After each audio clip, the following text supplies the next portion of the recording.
Just imagine, कल्पना कीजिए, एक ऐसा बच्चा जिसे सिर्फ उसकी जाति की वजह से स्कूल में अलग बैठाया जाता था, पानी पीने की इजाज़त नहीं थी, वही बच्चा एक दिन भारत का संविधान लिखेगा और करोड़ों लोगों की किस्मत बदल देगा।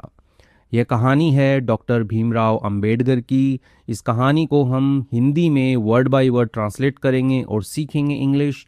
यह हमारी स्टोरी बुक है जिसमें मज़ेदार 107 कहानियाँ और उनके वर्ड मीनिंग्स दिए गए हैं। डेली इंग्लिश पढ़ने की आदत डालिए और आप स्टोरी से शुरुआत कर सकते हैं। चलिए टाइटल देखते हैं, डॉक्टर भीमराव रामजी अंबेडकर। तो बी आर अम्बेडकर जिन्हें हम बोलते हैं उन्हीं का फुल फॉर्म है बी आर, यानी कि भीमराव रामजी अंबेडकर।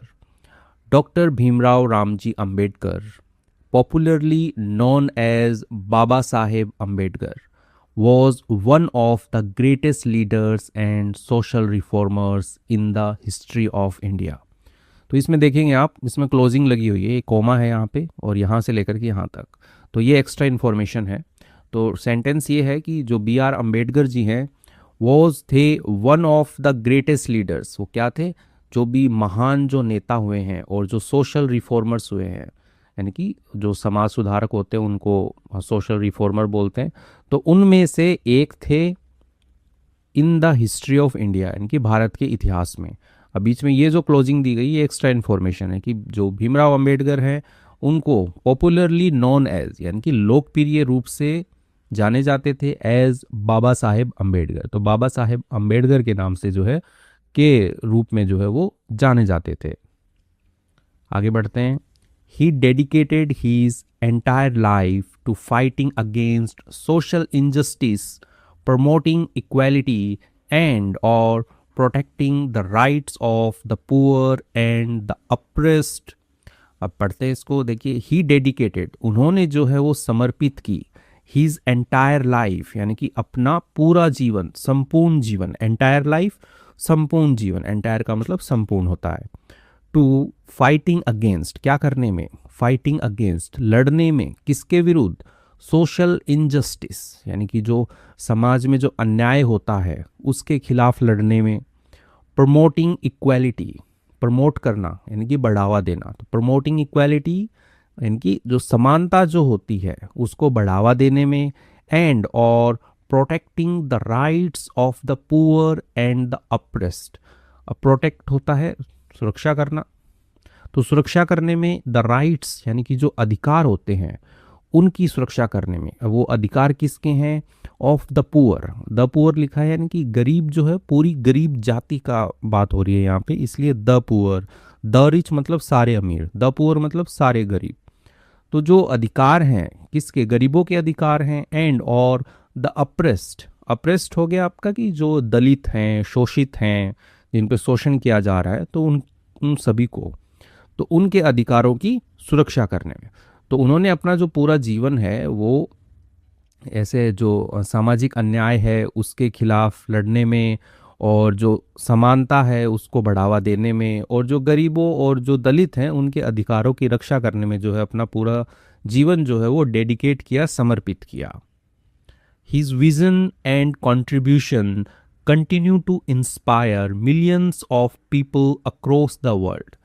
तो उनका जो विज़न है, हिज विज़न, विज़न हो गया कि दृष्टिकोण, यानी कि उनका जो नज़रिया है, दूरदर्शी जो नज़रिया जो है उनका।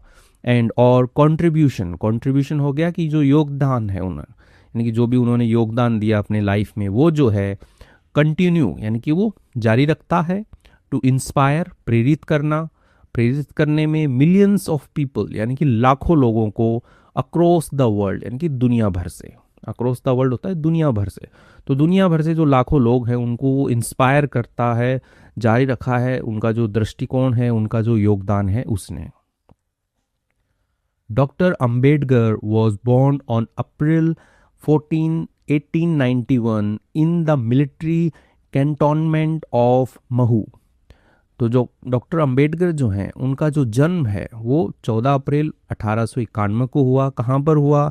इन the military cantonment. Military cantonment छावनी होती है जहाँ पे सैनिक रहते हैं, तो जो सैनिक छावनी थी उसके अंदर हुआ। और वो सैनिक छावनी कहाँ की थी? महू, महू नाम की एक जगह है, वहाँ की जो सैनिक छावनी थी उसमें हुआ। अब located in present day Madhya Pradesh. अब ये जो लोकेशन है तो वो कहाँ पे है, स्थित कहाँ पे है, वो जो वर्तमान दिन है उसमें मध्य प्रदेश में, एमपी में आती है ये जगह। He was born into a socially disadvantaged family and experienced discrimination from an early age।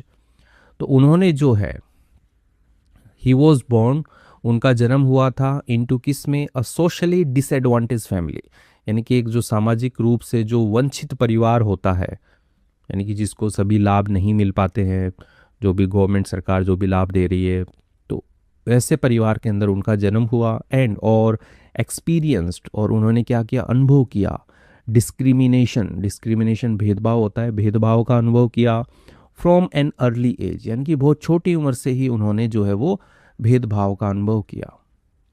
Despite facing many hardships, despite के बावजूद, फेसिंग सामना करने के बावजूद, मैनी हार्डशिप्स यानी कि बहुत सारी कठिनाइयों का सामना करने के बावजूद, he never gave up on his education, उन्होंने जो है वो कभी भी गिव अप हार माना, गिव अप हार नहीं मानी, ऑन हीज एजुकेशन, अपनी शिक्षा के ऊपर जो है उन्होंने कभी हार नहीं मानी, यानी कि जो शिक्षा अर्जित करना है वो उन्होंने कभी बंद नहीं किया। इंस्टेड, के बदले, he worked hard and proved that determination and knowledge can overcome even the greatest challenges.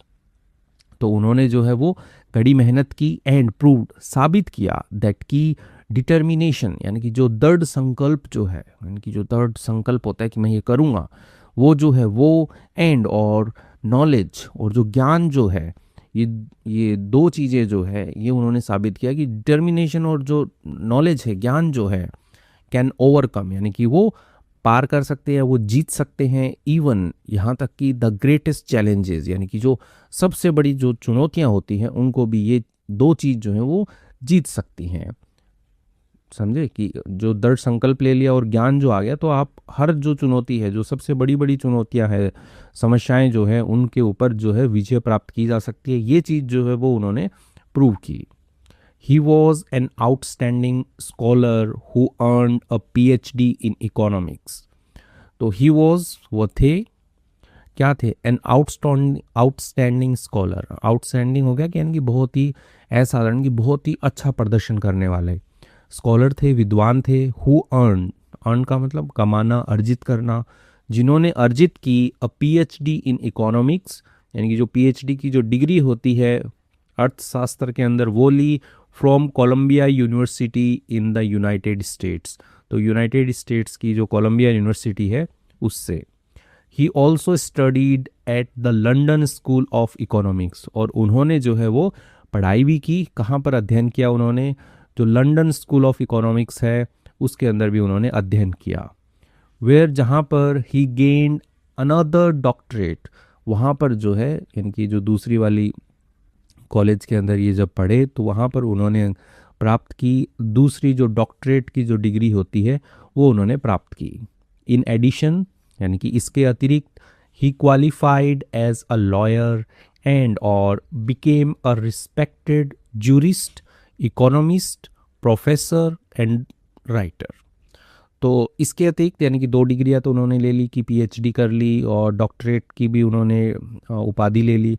उसके बाद में जो है इन एडिशन यानी कि इन सब के अतिरिक्त उन्होंने जो है क्वालिफाई किया एज अ लॉयर, एक जो अधिवक्ता होता है, वकील जो होता है उसके रूप में, एंड और बिकेम, वो बने रिस्पेक्टेड जूरिस्ट यानी कि एक सम्मानित जो न्यायज्ञ बोल सकते हो, या जो कानून वगैरह बनाते हैं, विधिवेता जो है वो, इकोनॉमिस्ट अर्थशास्त्री जो है वो बने, प्रोफेसर यानी कि जो पढ़ाते हैं कॉलेज में प्रोफेसर, एंड राइटर जो है राइटर बने। His remarkable academics, okay, his remarkable academic achievements made him one of the most highly educated Indians of his time. तो उनकी जो उल्लेखनीय जो शैक्षणिक अचीवमेंट्स हैं, उपलब्धियां जो है, यानी कि जो भी उन्होंने पढ़ाई के अंदर शिक्षा के क्षेत्र में जो भी उन्होंने उपलब्धियां प्राप्त की, वो उल्लेखनीय जो है, मेड हिम बनाती हैं उनको one of the most highly educated Indians, यानी कि जो भी सबसे ज़्यादा पढ़े लिखे जो भारतीय थे उनमें से एक। ठीक है, तो जो भी सबसे ज़्यादा पढ़े लिखे भारतीय थे ऑफ हिज टाइम, उनके समय के जो भी सबसे ज़्यादा पढ़े लिखे भारतीय थे उनमें से एक जो है वो उनको बनाती है। थ्रू आउट हिज लाइफ, यानी कि उनके संपूर्ण जीवन में doctor Ambedkar fought against the practice of caste discrimination and untouchability. तो यही बताया गया है कि अपने पूरे संपूर्ण जीवन में डॉक्टर अंबेडकर जो है फाइट फॉट, उन्होंने लड़ाई की अगेंस्ट, के विरुद्ध, किसके खिलाफ, the practice of caste discrimination, यानी कि जो प्रथा होती है, कास्ट जाति हो गया, डिस्क्रिमिनेशन भेदभाव, यानी कि जो जातिगत जो भेदभाव होता है, जाति के आधार पर जो भेदभाव होता है, वो वाली जो प्रथा थी उसके खिलाफ उन्होंने लड़ाई की। और अनटचेबिलिटी, और जो अस्पृश्यता होती है, यानी कि जो छुआछूत वाला रहता है कि भाई छोटी जात का नहीं छुएंगे, ठीक है, उसके हाथ का पानी नहीं पिएंगे, तो वैसा जो है उसके खिलाफ उन्होंने अपने पूरे जीवन में जो है उन्होंने लड़ाई की, विरोध किया। ही स्ट्रांगली बिलीव्ड, वो जो है वो बहुत ही पक्का यकीन था उन्हें, यानी कि वो पक्के से वो मानते थे दैट कि every person deserve equal rights, कि हर जो व्यक्ति है, हर जो इंसान जो है, व्यक्ति जो है, डिजर्व, यानी कि वो हकदार था इक्वल राइट्स, यानी कि समान अधिकारों का, डिग्निटी, गरिमा का, एंड अपॉर्चुनिटी, अवसरों का, रिगार्डलेस ऑफ देयर कास्ट और सोशल बैकग्राउंड। रिगार्डलेस ऑफ होता है कि चाहे कुछ भी हो, देयर कास्ट यानी कि उनकी जो जाति है वो कुछ भी हो, और या फिर उनका जो सामाजिक जो बैकग्राउंड है, यानी कि वो कहाँ से आते हैं, कौन से तबके से आते हैं, वो कुछ भी हो, उन सब के बावजूद, यानी कि कुछ भी वो चीज़ हो, उनको समान अधिकार मिलना चाहिए, उनको समान गरिमा, समान अवसर मिलने चाहिए उनको। तो इसके लिए जो है वो बोलते थे कि वो मानते थे कि सबको समान अधिकार मिले। He worked tirelessly to improve the lives of Dalits and other marginalised communities. तो ही वर्कड, यानी कि उन्होंने काम किया, टायरलेसली होता है कि अथक रूप से, बिना थके हुए, टू इम्प्रूव, सुधार करने में, द लाइव्स यानी कि जो जिंदगियां हैं, जो जीवन जो है, किसका जीवन, दलितों का, और जो मार्जिनलाइज्ड कम्युनिटीज़ यानी कि हाशिए पर रहने वाले जो समुदाय हैं, हाशिए का मतलब हो गया कि जो ऐसे जो एकदम पिछड़े हुए, जिनको कोई भी गवर्नमेंट की सुविधाएं नहीं मिलती हैं, शिक्षा से सबसे वंचित हैं, वो लोग जो हैं, तो उनके जीवन को जो है इम्प्रूव करने के लिए उन्होंने अथक रूप से जो है वो प्रयास किया। He also supported the rights of women, और उन्होंने जो है वो सपोर्ट किया, इनकी समर्थन किया, या आप बोल सकते हो कि सहायता की, द राइट्स ऑफ वीमेन यानी कि महिलाओं के अधिकारों की, मजदूरों के अधिकारों की, and economically weaker sections of society, और जो आर्थिक रूप से जो कमज़ोर वर्ग है समाज के, उनके लिए, ठीक है, उनको उन्होंने सपोर्ट किया, सहायता की। बिलीविंग, मानते हुए, विश्वास करते हुए, दैट की अ नेशन यानी कि एक जो राष्ट्र जो है, could progress only when every citizen was treated equally, कि एक जो राष्ट्र जो है, नेशन जो है, कुड प्रोग्रेस यानी कि प्रगति कर सकता है, ओनली, केवल तभी, जब हर जो नागरिक जो है वाज ट्रीटेड इक्वली, यानी कि उसे जो है वो व्यवहार किया जाए इक्वली, समान रूप से। तो ये जो है वो मानते थे कि भाई एक जो देश जो है, एक राष्ट्र जो है, तभी प्रगति कर सकता है जब सारे के सारे उसके जो हर एक जो नागरिक है उसको समान रूप से जो है वो ट्रीट किया जाए, इक्वली जो है उसके साथ व्यवहार किया जाए। व्हेन जब India gain independence on August 15, 1947, जब भारत ने जो है वो प्राप्त की, स्वतंत्रता प्राप्त की, आज़ादी प्राप्त की 15 अगस्त 1947 को, the newly formed government invited doctor Ambedkar to become the country's first law minister. तो जो न्यूली फॉर्म्ड यानी कि जो नई जो गठित की गई है, ठीक है, फॉर्म्ड गठित की गई, गवर्नमेंट यानी कि जो सरकार, क्योंकि 15 अगस्त 1947 को जैसे ही देश आज़ाद हुआ तो सरकार बनी, तो जो सरकार जो गठित हुई तो उन्होंने किसको इनवाइट किया, डॉक्टर अंबेडकर को इनवाइट किया उन्होंने, टू बिकम, बनने के लिए, कंट्री का पहला लॉ मिनिस्टर बनने के लिए, इनकी जो विधि मंत्री जो है वो बनने के लिए उन्हें इनवाइट किया गया। He accepted the responsibility and played a historic role in building the new nation. तो उन्होंने क्या किया, स्वीकार किया, उन्होंने जो रिस्पॉन्सिबिलिटी है, जो जिम्मेदारी है, उसको उन्होंने स्वीकार किया, डॉक्टर अंबेडकर सर ने स्वीकार किया, एंड और प्लेड अ हिस्टोरिक रोल, और प्ले का मतलब निभाना, तो उन्होंने निभाया अ हिस्टोरिक रोल यानी कि एक ऐतिहासिक जो भूमिका है वो निभाई उन्होंने, इन बिल्डिंग द न्यू नेशन, बनाने में, जो नया नेशन है, नया देश, जो नया राष्ट्र बन रहा है, उसको बनाने में उन्होंने भूमिका निभाई। He was appointed as the chairman of the drafting committee. तो ही वॉज अपॉइंटेड यानी कि उन्हें जो है वो नियुक्त किया गया था, ठीक है, पैसिव में लिखा गया है, एज के रूप में, द चेयरमैन यानी कि जो अध्यक्ष होता है, ऑफ किसका, द ड्राफ्टिंग कमेटी यानी कि प्रारूप जो बनाने वाली जो समिति है, कमेटी का मतलब होता है प्रारूप बनाने वाली समिति का, of the constitution of India यानी कि भारत का जो संविधान है उसकी, तो भारत के संविधान की जो ड्राफ्टिंग कमेटी है उसका उन्हें अध्यक्ष जो है वो नियुक्त किया गया। Because of his exceptional leadership यानी कि बिकॉज ऑफ यानी के वजह से, हीज एक्सेप्शनल लीडरशिप यानी कि उनकी जो असाधारण जो नेतृत्व है उसकी वजह से, एंड और लीगल नॉलेज और जो उन्हें कानूनी जो ज्ञान है उसकी वजह से, he is widely known as the principal architect of the Indian constitution.